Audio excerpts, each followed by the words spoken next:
할렐루야. 제가 등치값을 못해서 소위 좀 여러분의 걱정거리가 되고 있습니다.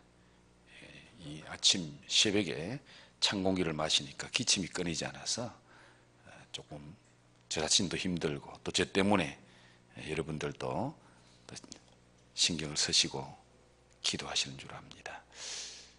아무튼 하나님의 은혜로 우리 모두가 영육간의 건강을 회복해서 우리의 삶이 하나님의 기쁨이 되기를 주의 이름으로 축복합니다. 그래서 저는 오늘 저녁에 길게 하고 싶어도 제가 힘들어서 길게 못할 것 같으니까 여러분들 좀 소망을 가지고 들으십시오. 오늘 저녁에 하나님께서 우리에게 주신 이 말씀, 우리가 너무 잘 아는 말씀 중에 하나이기 때문에 또 사탄은 이 말씀을 듣기도 전에 우리 마음의 문을 닫아 놓으려고 하는 그런 역사를 할 수도 있습니다. 잘 아는 말씀이네, 뻔한 말씀이네, 수십 번 들은 말씀이네. 그래서 여러분의 마음의 문이 닫히면은 오늘 이 말씀이 주는 은혜와 축복의 역사가 우리 마음에 일어나지 않을 수도 있습니다. 그러나 언제든지 내가 잘 알든 모르든 하나님의 말씀이 나에게 주어질 때에는 이 시간에 이 말씀이 나에게 꼭 필요해서 하나님이 주시는구나. 믿음으로 아멘으로 받으시면은 그 말씀의 능력, 그 말씀의 역사를 체험하게 될 줄 믿습니다. 자, 오늘 이 사건이 언제 일어났죠? 어느 시간에 일어났습니까? 제9시. 제9시는 우리 시간하고 우리 시계하고 정반대로 보면 맞습니다. 그러면 제9시는 우리 시계는 반대로 3시, 오후 3시입니다. 오후 3시에 일어났던 사건이고, 자, 제9시에 뭐 하는 시간이었어요? 뭐 하는 시간? 기도하는 시간. 기도하는 시간. 예, 오늘 이 사건은 제9시 기도하는 시간에 일어났던 사건입니다. 누구를 통해서 일어났습니까? 누구를 통해서? 베드로와 요한을 통해서. 저는 이 말씀을 보면서 베드로와 요한 참 좋은 믿음의 동력자인데 인간적으로 보면은 친할 수 없는 그런 관계지요. 베드로는 나이가 좀 많고 요한은 젊은 친구고, 베드로는 아주 성격이 급하고 과격하고, 요한은 좀 뒤에 가서 우리가 사랑의 사도라 그러잖아요. 요한은 좀 성격이 베드로하고는 좀 전혀 달라요. 나이도 다르고 성격도 다르고 모든 면에 같이 함께 할 만한 그런 조건이 별로 없음에도 불구하고 제9시 기도 시간에 베드로와 요한이 성전에 올라갈 때에 베드로와 요한을 통해서 일어난 사건을 오늘 성경이 우리에게 말씀해 주고 있습니다. 여러분, 우리의 외적인 환경이 달라도, 삶의 환경이 달라도, 우리의 성격과 그 모든 것이 달라도 우리가 주님 안에서 믿음으로 하나 될 수 있는 줄 믿습니다. 은혜 받으면 하나 될 줄 믿습니다. 그래서 베드로와 요한 같은 좋은 믿음의 동력자가 너무너무 귀하다는 것. 우리 엘림교회, 우리 모든 성도님들, 이런 좋은 믿음의 동력자들이 있는, 나를 위해서 진정으로 기도해 줄 수 있는 그런 믿음의 동력자들이 많이 있기를 주의 이름으로 축복합니다. 저도 늘 우리 실버들에게 참 감사하다는 말을 하는데요. 우리 실버팀들이 다른 건 못해도 기도 하나 하는 일에는 앞장서서 잘해 주시거든요. 기도할 때마다 부족한 저를 위해서 기도해 주시는 그 은혜가 너무 감사해요. 여러분들의 기도 때문에 부족하지만은 제가 하나님의 일에 쓰임받고 있다는 것을 늘 느낍니다. 이들이 제9시에 기도 시간에, 기도하는 시간에 성전에 올라가다가 어떤 사람 만나요? 어떤 사람? 나면서부터 못 걷게 된 한 사람을 만나는데 그 사람은 다른 사람에 의해서 성전 미문이라는 곳에 늘 데려다가 놓습니다. 뭐 하려고요? 뭐 하려고요? 쿡을 하기 위해서.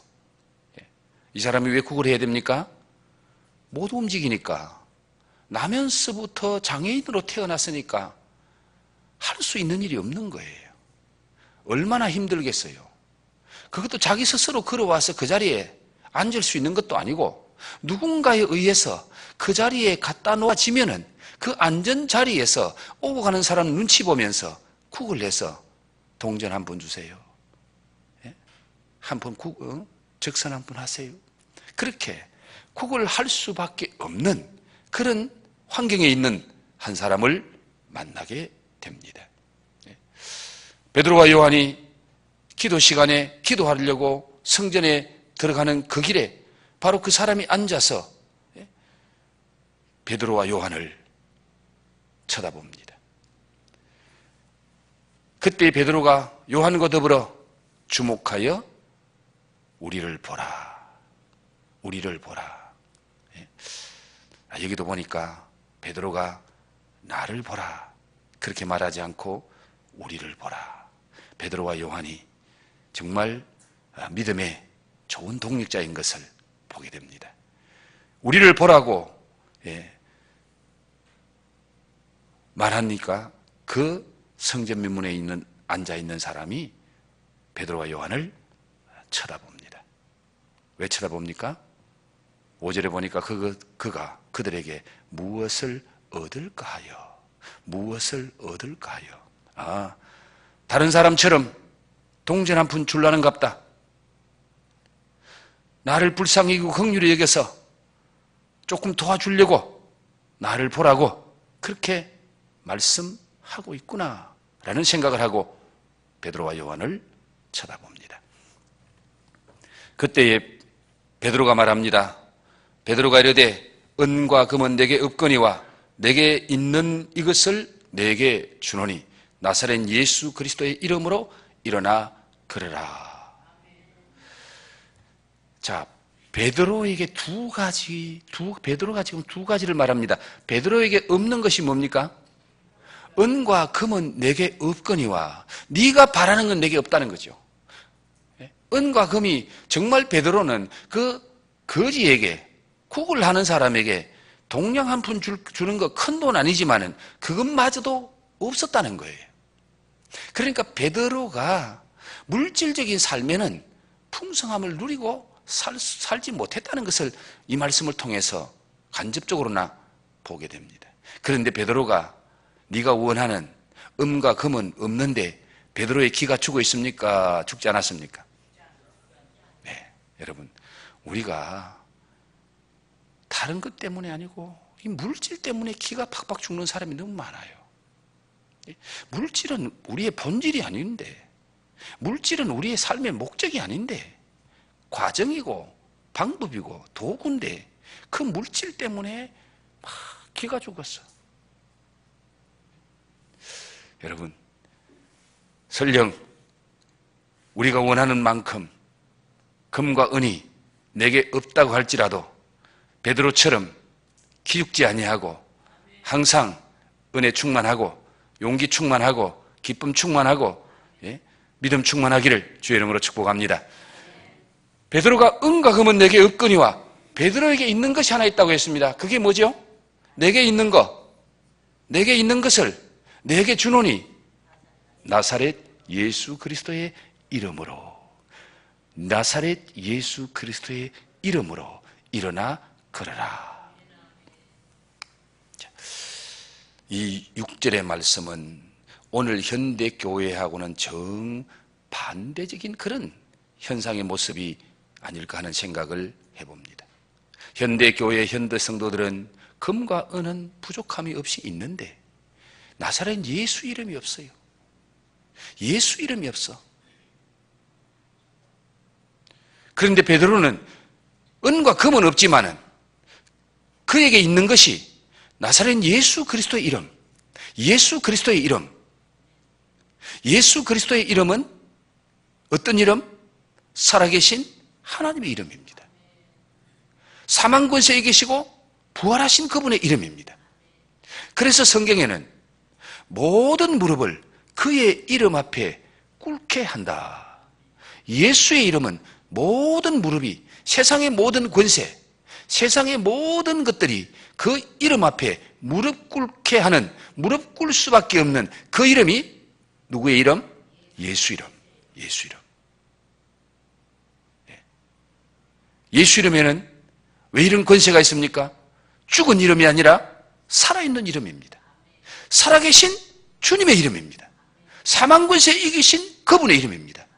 부활의 생명을 오늘 또 우리에게 주시는 그분의 이름이 예수 그리스도입니다. 그 이름이 권세 있고, 그 이름이 능력이 있고, 그 이름이 사람을 살리기도 하고, 그 이름이 문제를 해결하는 이름. 그래서 우리 예수님이 떠나가시기 전에 우리에게 선물로 주고 가신 것이 뭡니까? 내 이름으로 기도해라. 내 이름으로 기도해라. 그러면 내가 시행할 거야. 내 이름으로 기도하면 내가 역사할 거야. 내 이름으로 기도하면 내가 이루어줄 거야. 그 예수 이름이 여러분에게도 있기를 주의 이름으로 축복합니다. 설령 금과 은은 없을지라도 예수 이름, 권세 있는 이름, 정복자의 이름, 모든 무릎을 꿇게 하는 이름, 사망 권세 이기고 부활하신 그분의 이름, 그 예수 이름, 그 예수 이름을 가지고 기도하고 그 예수 이름 가지고 선포하고 명령할 때에 그 이름의 주인공이 역사하더라고 말이에요. 자, 그 예수 이름으로 베드로가 어떻게 말합니까? 일어나 걸어라. 일어나 걸어라. 뭡니까? 선포요 명령입니다. 베드로는 자기에게 주신 예수 이름, 부활의 생명의 이름, 모든 권세자의 무릎을 꿇게 하는 이름, 악한 영들이 벌벌 떨게 하는 이름, 모든 질병을 고칠 수 있는 이름, 그 이름을 당신에게 주신 것을 믿었을 뿐만 아니라 그 이름으로 일어나 걸으라고 선포합니다. 자, 그런데 우리가 오늘 제9시 기도 시간에라는 이 말씀을 생각해 보았습니다마는 이 역사는 언제 일어났다고요? 기도하는 시간에 일어났다.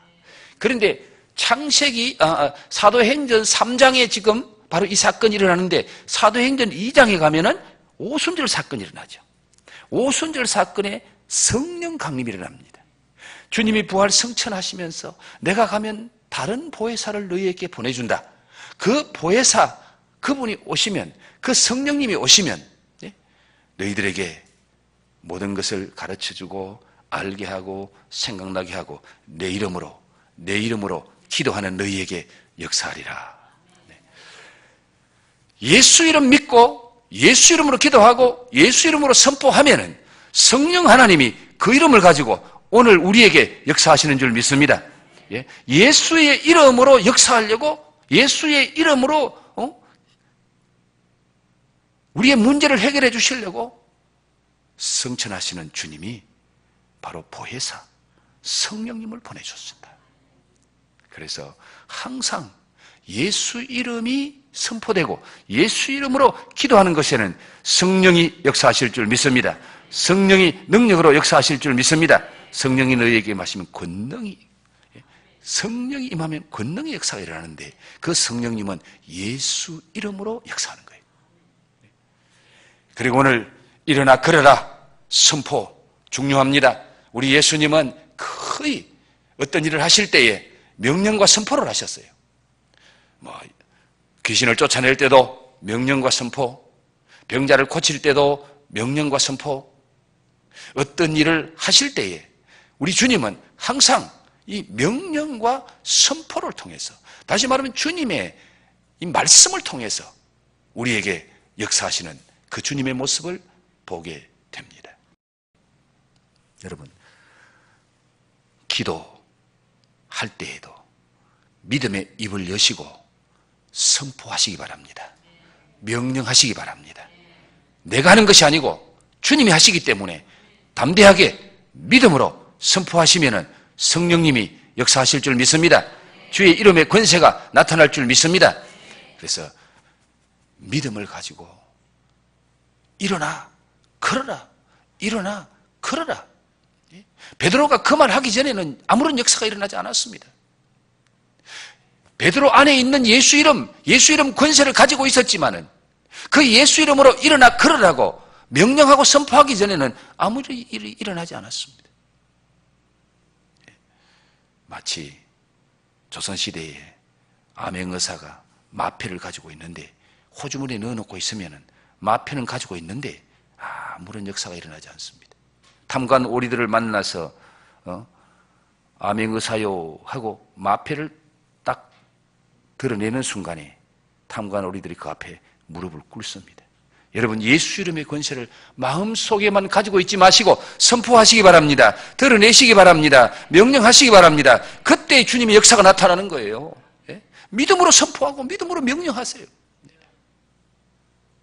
내가 하는 것이 아니고 우리가 믿음으로 선포하는 우리의 선포를 통해서 주님이 하시겠다고, 주님이 역사하신다고 말씀하셨잖아요.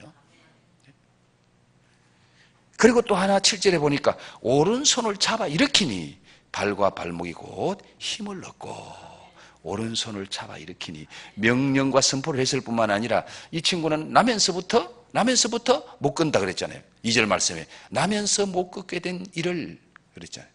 한 번도 걸어본 역사가 없으니까 그 명령과 선포를 듣고도 아마 이분은 가만 앉아 있었는 것 같아요. 그때에 베드로가 오른손을 잡아 일으키니 발과 발목에 힘을 얻고 곧 일어나 걷기도 하고 뛰기도 하고 놀라운 역사가 일어나는 모습을 봅니다. 예? 여러분, 연약한 자를 붙잡아 일으켜주는 거, 이게 오늘 우리에게도 필요한 줄 믿습니다. 믿음이 연약한 자를 붙잡아 일으켜주세요. 예? 말씀을 들어도 아직 용기도 안 나고 믿음도 없고 주저앉아 있는 그를 베드로가 오른손으로 잡았어요. 그의 손을 덥석 잡고 벌떡 일으켜 세웁니다. 그러니까 베드로의 손에 끌려서 일어났어요. 끌려서 일어나는데 발과 발목에 힘이 일어나고 역사가 일어나는 거예요. 때로는 정말 우리 믿음 없더라고요. 믿음 없지만은 여러분, 믿음의 사람이 붙잡아주고 끌어주고 일으켜줄 때에 함께 역사가 일어나는 것을 보게 될 줄 믿습니다. 이 모든 일을 통해서 결과적으로 하나님께 영광을, 하나님을 찬송하고 하나님께 영광을 돌립니다. 뛰어서서 걸으며 그들과 함께 성전으로 들어가면서 걷기도 하고 뛰기도 하며 하나님을 찬송하니 모든 백성이 그 걷는 것과 하나님을 찬송함을 보고 그가 원래 성전 미문에 앉아 구걸하던 사람인 줄 알고 그에게 일어난 일로 인하여 심히 놀랍게 여기며 놀라니라. 베드로와 요한이 성전 미문에 앉아 있는 그 장애인을 일으켜준 목적이 그 한 사람 불행을 고쳐주기 위한 그런 연민도 있었겠죠. 그러나 그 일로 말미암아 누가 영광을 받습니까? 하나님이 영광을 받고 그 일로 말미암아 누구를 찬송합니까? 하나님을 찬송하게 되는 거예요. 우리의 모든 삶의 목적이 하나님의 영광이 되고 하나님의 찬송이 되어야 될 줄 믿습니다. 여러분, 내가 자꾸 주인공이 되면 안 돼요. 내가 주인공이 되지 말고 하나님, 나로 말미암아 하나님 영광 받아 주옵소서. 내가 하나님의 찬송이 되게 하시고 내가 늘 하나님을 찬송하는 자 되게 하옵소서. 오늘 이 저녁에도 여러분, 힘이 없는 이 성전 미문의 안전뱅이가, 장애인이 발과 발목에 힘을 얻고 벌떡 일어나 걷기도 하고 뛰기도 하며 성전에 들어가서 하나님을 찬송하고 하나님께 영광을 돌렸던 그런 역사들이 여러분과 여러분의 가정과 우리 교회 안에서도 일어나게 될 줄 믿습니다. 그런 일이 기도하는 사람을 통해서 일어나게 될 줄 믿습니다. 믿음으로 선포하는 자를 통해서 하나님이 역사하실 줄 믿습니다. 오늘 저녁에 이 말씀 믿음으로 받아 먹으세요. 믿음으로 받아 먹고 아멘 아멘으로 받아 먹으면 이 말씀이 여러분의 심령을 뜨겁게 할 줄로 믿습니다. 여러분의 몸을 만져주실 줄 믿습니다. 여러분의 연약함을 회복시켜 주실 줄 믿습니다. 걷고 일어나서 뛸 수 있는 영육간의 건강을 회복시켜 주실 줄 믿습니다. 이 믿음을 가지고 간절히 뜨겁게 기도하시다가 돌아갔으면 좋겠습니다. 다 같이 우리 주여 삼창하고 뜨겁게 기도하도록 하겠습니다.